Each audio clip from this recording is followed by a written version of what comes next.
Hello बच्चों, इस video के माध्यम से मैं आप लोगों को हमारी पाठ्य पुस्तक क्षितिज का चैप्टर फर्स्ट पढ़ाऊंगा। और चैप्टर फर्स्ट पढ़ने से पहले आइए पहले हम क्लास 9th का हिंदी का सिलेबस देखते हैं। क्लास 9th के हिंदी के सिलेबस में क्या क्या है, तो आइए देखते हैं सिलेबस। हिंदी का हमारा सिलेबस जो है 2 भागों में विभक्त है। पहला भाग इसका है गद्य खंड और दूसरा भाग है इसका काव्य खंड। जैसे कि आप लोग देख पा रहे हैं, गद्य खंड में 8 राइटरों की रचनाओं को हमको पढ़ना है और काव्य खंड में कुल 9 राइटरों की रचनाओं को हमको पढ़ना है। तो टोटल जो हैं 17 राइटर हैं हमारे क्षितिज पाठ्य पुस्तक में, 8 गद्य में और 9 काव्य में। तो बच्चों आइए हम लोग पहले इसका शुरू करते हैं काव्य खंड। काव्य खंड में हमारे पहले कवि हैं कबीरदास जी, और कबीरदास जी की रचनाएं जो हैं हमको 3 रूपों में प्राप्त होती हैं। ये 3 रूप कौन कौन से हैं? साखी, शबद और रामायणी। इनकी रचनाएं 3 रूपों में साखी, शबद और रामायणी के रूप में प्राप्त होती हैं। तो चैप्टर 1 शुरू करने से पहले आइए पहले हम देखते हैं कबीरदास की जीवनी, जो कि बहुत इम्पॉर्टेंट होता है कि हर कवि की जीवनी को हमको याद करना है, इसको पढ़ना है। तो कबीरदास जीवनी आइए देखते हैं। कबीर के जन्म और मृत्यु के बारे में अनेक किंवदंतियाँ हैं। किंवदंती मतलब कहावतें प्रचलित हैं। कहा जाता है कि सन 1398 में काशी में उनका जन्म हुआ और 1518 के आसपास मगहर में देहांत हुआ। तो किंवदंतियों में किंवदंती है कि 1398 ईस्वी में कबीरदास जी का जन्म काशी में हुआ था। काशी मतलब बनारस में। और सन 1518 के आसपास मगहर में देहांत हो गया। कबीर ने विधिवत शिक्षा नहीं पाई थी, परंतु सत्संग, पर्यटन तथा अनुभव से उन्होंने ज्ञान प्राप्त किया था। तो इनकी जीवनी में बताया गया हमको कि इनका जन्म जो है 1398 में हुआ और इनकी मृत्यु 1518 ईस्वी में हुई। आगे बता रहे हैं कि इन्होंने विधिवत शिक्षा नहीं प्राप्त की थी, लेकिन इन्होंने सत्संग किया, पर्यटन किया, घूमे टहले और अपने अनुभव से ज्ञान प्राप्त किया। आगे बढ़िए। भक्तकालीन निर्गुण संत परंपरा के प्रमुख कवि कबीर की रचनाएं मुख्यतः कबीर ग्रंथावली में संग्रहित हैं, किंतु कबीर पंथ में उनकी रचनाओं का संग्रह बीजक ही प्रमाणित माना जाता है। कुछ रचनाएं गुरु ग्रंथ साहब में भी संकलित हैं। इसको पुनः देखते हैं।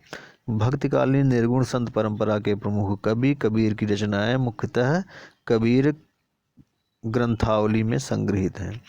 कह रहे हैं यह कबीरदास जी जो थे यह भक्तिकालीन कवि थे, जो निर्गुण संत परंपरा के प्रवर्तक थे, और इनकी रचनाएं मुख्य रूप से कबीर ग्रंथावली में संग्रहित की गई मतलब इकट्ठी की गई। किंतु कबीर पंथ में उनकी रचनाओं का संग्रह बीजक ही प्रमाणित माना जाता है। लेकिन कबीर पंथी लोग कहते हैं कि नहीं, इनकी रचनाओं का वास्तविक संग्रह जो है बीजक है, बीजक को ही प्रमाणित मानते हैं। और इनकी कुछ रचनाएं जो है गुरु ग्रंथ साहब में भी इकट्ठी की गई, संकलित की गई। आगे देखिए। कबीर अत्यंत उदार, निर्भय तथा सद्गृहस्थ संत थे।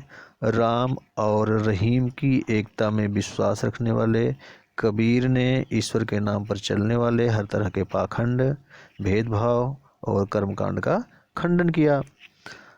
तो कबीरदास जी जो थे वे एक गृहस्थ संत थे और अत्यंत उदार किस्म के गृहस्थ संत थे।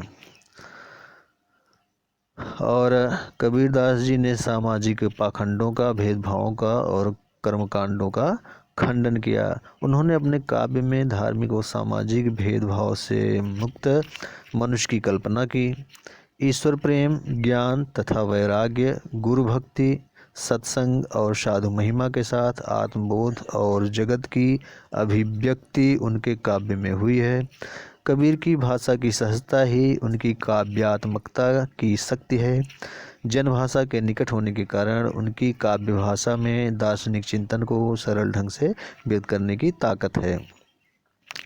तो इसमें बताया गया हमको कि कबीर दास जी का जन्म 1398 ईस्वी में काशी में हुआ और उनकी मृत्यु 1518 ईस्वी में मगहर में हुई। यह इम्पोर्टेंट चीज़ है। और आगे इसमें इम्पोर्टेंट चीज़ है कि कबीर दास जी जो थे भक्तिकालीन निर्गुण संत परंपरा के प्रमुख कवि थे और इनकी रचनाएं मुख्यतः कबीर ग्रंथावली में संग्रहित बताई गई हैं। किंतु कबीरपंथी लोग इनकी रचनाओं का संग्रह जो है बीजक को ही प्रमाणित मानते हैं और उनकी कुछ रचनाएं गुरु ग्रंथ साहब में भी संकलित की गई हैं। दूसरी चीज़ इम्पॉर्टेंट हो गई। और तीसरी और सबसे मुख्य इम्पॉर्टेंट है कि यह जो है पाखंड, भेदभाव और कर्मकांड में विश्वास नहीं करते थे। कबीरदास जी सामाजिक पाखंडों, भेदभाव और कर्मकांडों का खंडन करते थे, उसमें विश्वास नहीं करते थे। यह कुछ इम्पोर्टेंट चीज़ें थी जिसको हमको पढ़ना है, याद करे रखना है। ठीक है बच्चों। तो हमारे इस चैप्टर में कबीर की साखियाँ और शब्द के कुछ पद दिए गए हैं। यहाँ संकलित साखियों में प्रेम का महत्व, संत के लक्षण, ज्ञान की महिमा, बाह्याडंबरों का विरोध, आदि भाव का उल्लेख हुआ है। पहले शब्द में बाह्याडंबरों का विरोध एवं अपने भीतर ही ईश्वर की व्याप्ति का संकेत है, तो दूसरे शब्द में ज्ञान की आंधी के रूपक के सहारे ज्ञान के महत्व का वर्णन है। कबीर कहते हैं कि ज्ञान की सहायता से मनुष्य अपनी दुर्बलताओं से मुक्त हो सकता है। कबीरदास जी कहते हैं कि यदि हम ज्ञान का सहारा लें तो हमारे अंदर की जो दुर्बलताएं हैं, जो कमजोरियां हैं, हम उससे छुटकारा पा सकते हैं। आइए बच्चों, अब हम साखियाँ के तहत कबीरदास जी के पहले दोहे का अध्ययन करते हैं और इसका भावार्थ देखते हैं। पहले में एक बार को सब पढ़ते हैं, उसके बाद फिर उसका भावार्थ देखेंगे। पहला दोहा कबीरदास जी का है, मान सरोवर सुभर जल, हंसा केली कराएं, मुक्ता फल मुक्ता चुगे, अब उड़ी अनत न जाए। दूसरा दोहा है, प्रेमी ढूंढत मैं फिरों, प्रेमी मिले न कोय, प्रेमी को प्रेमी मिले, सब विष अमृत होय। अगला दोहा है, हस्ती चढ़िए ज्ञान को, सहज दुलीचा डार, स्वान रूप संसार है, भूखन दे झकमार। अगला दोहा है, पखा पखी के कारणे, सब जग रहा भुलान, निरपख होई के हरि भजे, सोई संत सुजान। अगला दोहा है, हिंदू मुआ राम कही, मुसलमान खुदाए, कहे कबीर सो जीवता, जो दुह के निकट न जाए। फिर आगे है, काबा फिर काशी भया, रामय भया रहीम, मोड़ चून मैदा भया, बैठ कबीरा जीम। अगला दोहा है, ऊंचे कुल का जन्मिया, जे करनी ऊंच न होय, सुवर्ण कलश शुरा भरा, साधु निंदा सोय। इस प्रकार इतने दोहे इनके जो हैं साखियाँ के अंतर्गत संकलित किए गए हैं यहाँ पे। तो आइए बच्चों, देखते हैं इनका पहला दोहा और उसका भावार्थ समझते हैं। पहला दोहा है, मान सरोवर सुभर जल। मानसरोवर सुना है आप लोगों ने? मानसरोवर जो है कैलाश पर्वत के पास में है। कैलाश पर्वत कहाँ है? जैसा कि यह हम लोग सुने हैं कि कैलाश पर्वत पर ही भगवान शिव जी रहते हैं, तो उन्हीं के पास में मानसरोवर है जो स्वच्छ जल से हमेशा भरा रहता है। और हंस जो है वहीं पे रहते हैं, वहीं पे जाना चाहते हैं। सारे हंस मानसरोवर में ही जाना चाहते हैं, जो एक झील है, मानसरोवर झील है। और हंस जानते हैं आप क्या है? हंस के रूप में किंवदंती है कि यदि दूध और पानी को एक साथ मिलाकर रख दिया जाए तो हंस के अंदर ऐसी प्रतिभा होती है, ऐसा गुण होता है कि वह दूध को पी डालता है और पानी को छोड़ देता है। यह हंस की क्वालिटी है। और मुक्ता फल मुक्ता चुगे अब उड़ी अनंत न जाए। हंस जो है, यह किंवदंती है कि हंस जो है वह मुक्ता फल मतलब मोती को चुगता है। हंस मोती खाता है, ऐसा कहा जाता है, ऐसा लोग कहते हैं कि हंस मोती खाता है। तो हंस मानसरोवर में रहते हैं और हंस का गुण होता है जल और पानी को अलग कर देना। आइए अब इसका हम भावार्थ देखते हैं। मानसरोवर सुभर जल हंसा केल कराएं, मुक्ता फल मुक्ता चुगे अब उड़ी अनंत न जाएं। अब यहाँ पर कबीरदास जी ने शरीर की तुलना मानसरोवर से की है। शरीर की तुलना मानसरोवर से की है। कह रहे हैं कि मानसरोवर जो है सुभर मतलब अच्छे से भरा हुआ जल से अच्छे से भरा हुआ है। हंसा केली कराएं। हंसा आत्मा रूपी हंस, आत्मा रूपी हंस केली कराएं क्रीड़ा कर रहा। आत्मा रूपी हंस साधना रूपी क्रीड़ा कर रहा है। हमारे शरीर रूपी मानसरोवर में हमारी आत्मा रूपी हंस साधना रूपी क्रीड़ा कर रहा है। मुक्ता फल मुक्ता चुके अब उड़ी अनंत न जाए।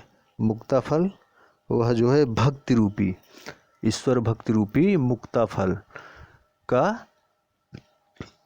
फल को उन्मुक्त होकर स्वतंत्र होकर उसका पान कर रहा है, उसका सेवन कर रहा है, मतलब भक्ति में वह लीन है। और जिसको भक्ति हो जाती है फिर उसको दुनियादारी से कोई मतलब नहीं रह जाता। उसी प्रकार हमारा शरीर जो है वह सुभर जल है, अच्छे से भरा हुआ, जैसे मानसरोवर का जल होता है उसी तरह हमारा शरीर है। और आत्मा रूपी हंस जो है भक्ति रूपी साधना कर, और वह भक्ति में इतना रम चुका है, इतना लीन हो चुका है कि अन्यत्र कहीं पर जाना नहीं चाह रहा है। फिर से देखते हैं मानसरोवर सुभर जल।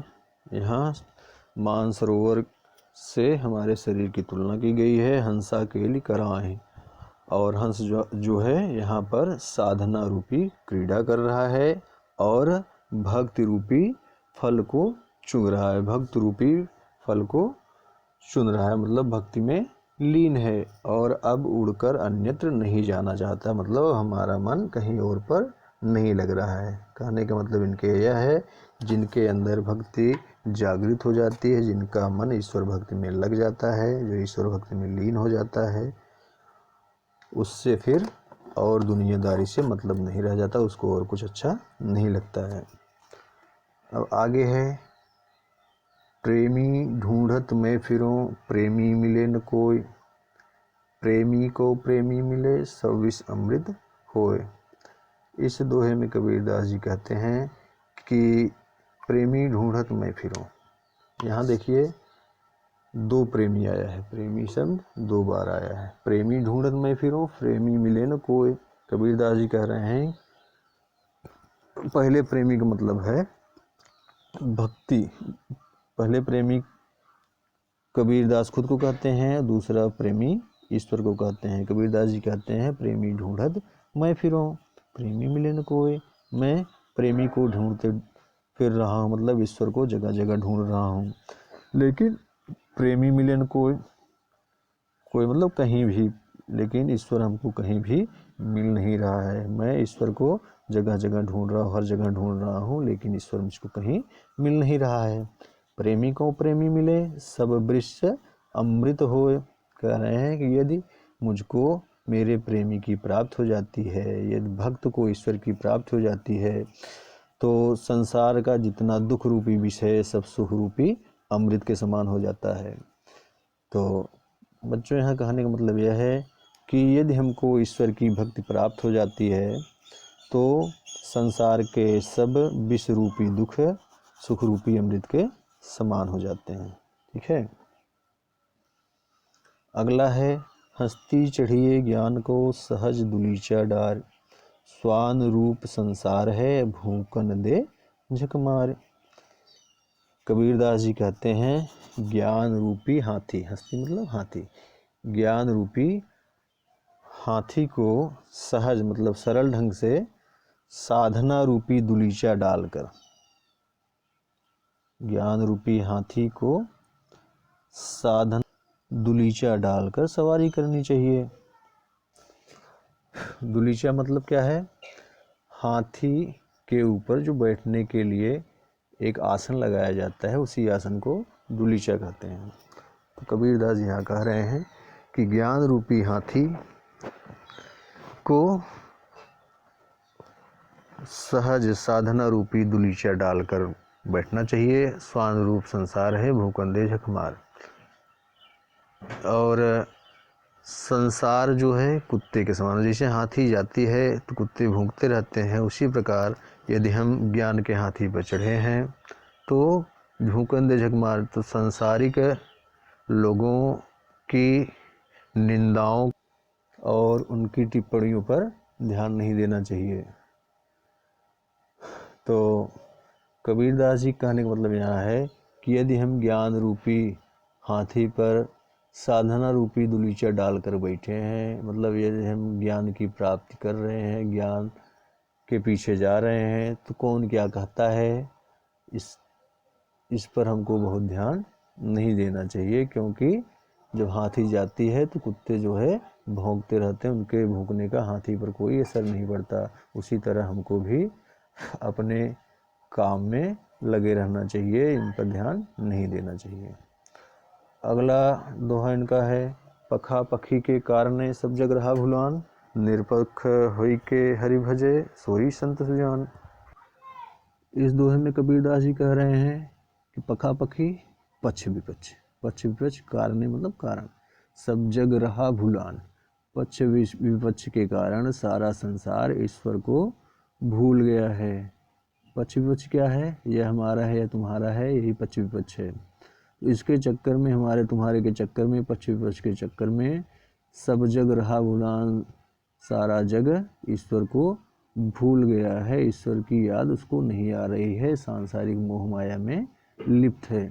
निरपक्ष होई के हरि भजे सोई संत सुजान, जो निष्पक्ष भाव से, जो निष्पक्ष भाव से हरि की भक्ति करता है, मतलब एकदम स्वतंत्र रूप से हरि की भक्ति कर, असली सुजान वही है, असली ज्ञानी वही है। कहने का मतलब कबीरदास जी के है, हमको सांसारिक मोह माया में नहीं पड़ना चाहिए और पूर्ण रूप से एकाग्र होकर हर की भक्ति में लीन हो जाना चाहिए। यही ज्ञान है, यही बुद्धिमानी है। अगला दोहा है, हिंदू मुआ राम कहे मुसलमान खुद आए, कहे कबीर सो जीवता जो दूह के निकट न जाए।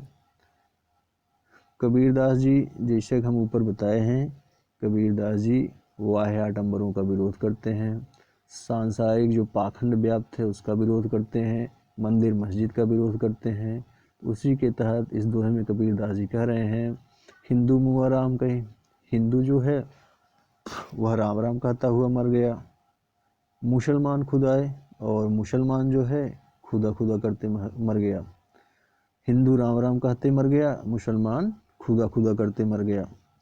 कहे कबीर सो जीवता जो दूह के निकट न जाए। कबीरदास जी कह रहे हैं कि वही जीवित है, वही संसार में है जो इन दोनों के निकट न जा कर के केवल सच्चे मन से ईश्वर प्रेम करता है।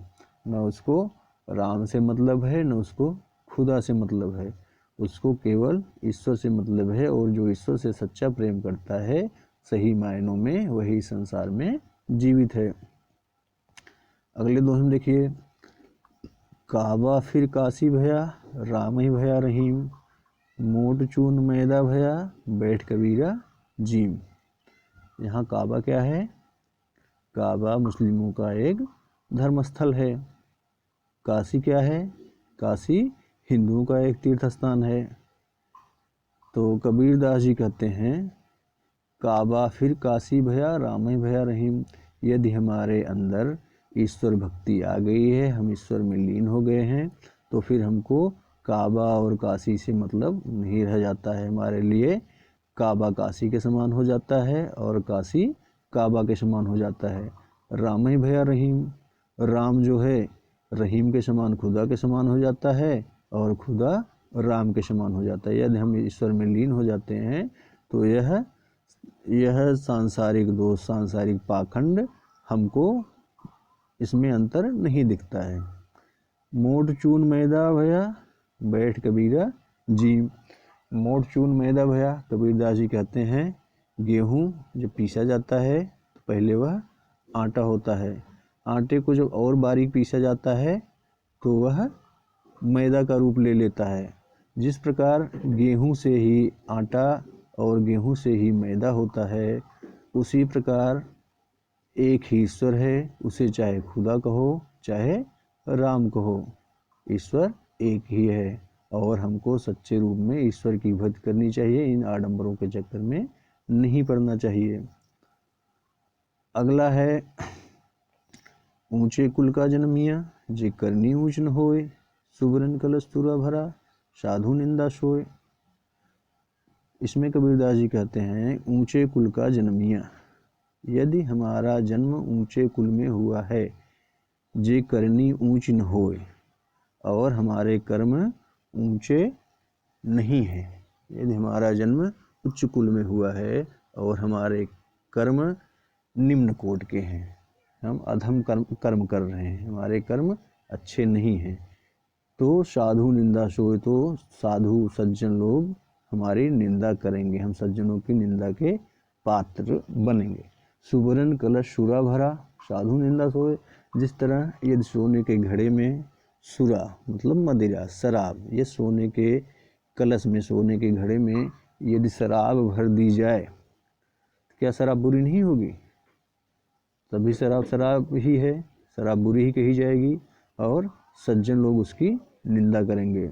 कबीरदास जी कह रहे हैं जिस तरह सोने के घड़े में यह शराब भर दी जाती है फिर भी शराब निंदनीय है, उसी तरह यदि हमारा जन्म ऊंचे कुल में हो गया है लेकिन हमारे कर्म ऊंचे नहीं हैं तो हम सज्जनों की निंदा के पात्र बनेंगे। इसलिए जन्म से नहीं, हमको कर्म से महान होना चाहिए, हमको अच्छे कर्म करने चाहिए।